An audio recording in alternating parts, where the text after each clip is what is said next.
भगवान श्री कृष्ण के उपदेश मुख्य रूप से कर्म, धर्म, मन की शुद्धि और आत्मनियंत्रण पर आधारित हैं। जो व्यक्ति दूसरों के लिए बुरा सोचता है वो इन सभी सिद्धांतों का उल्लंघन करता है और इसका सबसे पहला व सबसे बड़ा प्रभाव स्वयं उसी पर पड़ता है। 1.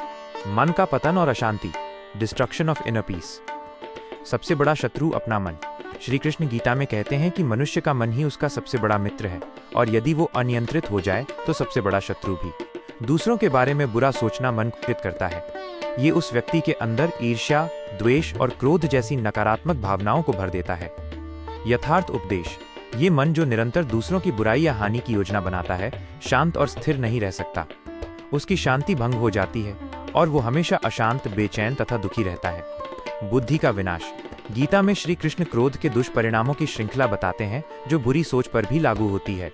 क्रोध से भ्रम पैदा होता है, भ्रम से स्मृति का नाश होता है, स्मृति के नाश से बुद्धि का नाश होता है और बुद्धि के नाश से मनुष्य का सर्वनाश हो जाता है।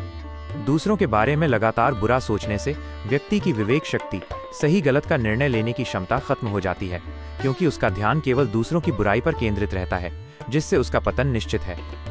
2. कर्म और कर्मफल का अटल नियम, the inevitable law of Karma. कर्मों का फल। श्री कृष्ण का ये केंद्रीय उपदेश है कि कर्म का फल अटल है। मनुष्य जैसा कर्म करता है वैसा ही फल भोगता है। ये नियम न केवल बाहरी क्रियाओं पर बल्कि मन के विचारों पर भी लागू होता है। दूसरों के लिए बुरा सोचना भी एक मानसिक कर्म है। यह व्यक्ति के कर्मों के खाते में नकारात्मकता जमा करता है। यथार्थ उपदेश। जो व्यक्ति दूसरों के लिए बुरे बीज बोता है उसे अपने जीवन में केवल कड़वे फल ही प्राप्त होते हैं। नकारात्मक सोच से उपजे बुरे कर्मों का परिणाम उसे इसी जीवन में दुख, निराशा और कठिनाइयों के रूप में भोगना पड़ता है। सत्कर्मों से दूरी। दूसरों के बारे में बुरा सोचने वाला व्यक्ति अपने मन की नकारात्मकता के कारण कभी भी सच्चे और निस्वार्थ अच्छे कर्म नहीं कर पाता।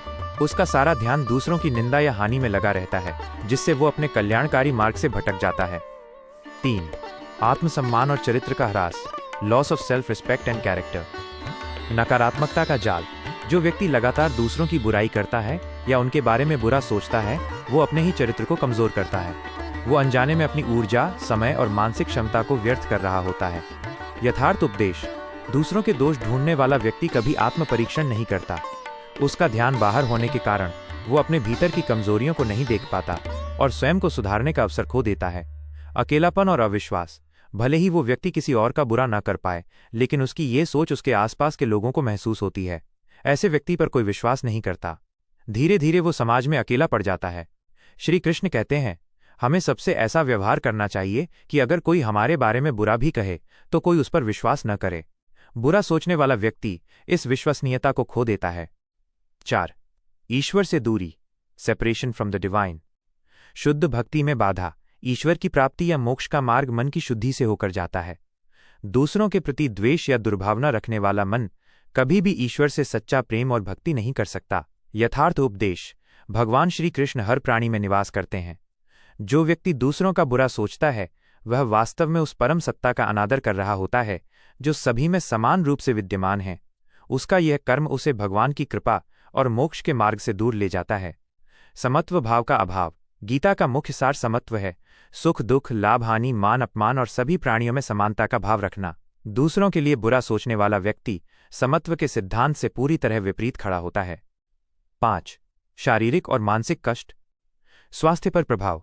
लगातार नकारात्मक विचार और भावनाएं केवल मानसिक ही नहीं बल्कि शारीरिक स्वास्थ्य को भी प्रभावित करती हैं। ईर्ष्या और क्रोध जैसे विकार व्यक्ति के शरीर में तनाव, चिंता और रोगों को जन्म दे सकते हैं।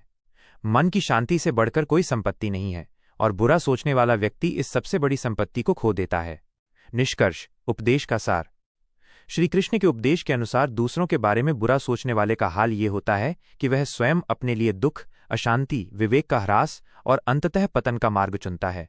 वो दूसरों का बुरा करे या न करे, लेकिन वो अपने मन और जीवन का सबसे बड़ा नुकसान स्वयं ही कर लेता है। इसके विपरीत भगवान श्री कृष्ण हमें अपने धर्म, कर्तव्य पर स्थिर रहने, मन को नियंत्रित करने और सभी प्राणियों के प्रति समभाव रखने का उपदेश देते हैं। यदि कोई आपका बुरा भी करे तो ये उसका कर्म है, लेकिन हमें उसका बुरा नहीं सोचना चाहिए, क्योंकि किसी का बुरा न करना हमारा धर्म है। दूसरों की बुराई पर ध्यान देने के बजाय शांत रहकर अपने कर्म पर ध्यान केंद्रित करना ही सच्चा और कल्याणकारी मार्ग है।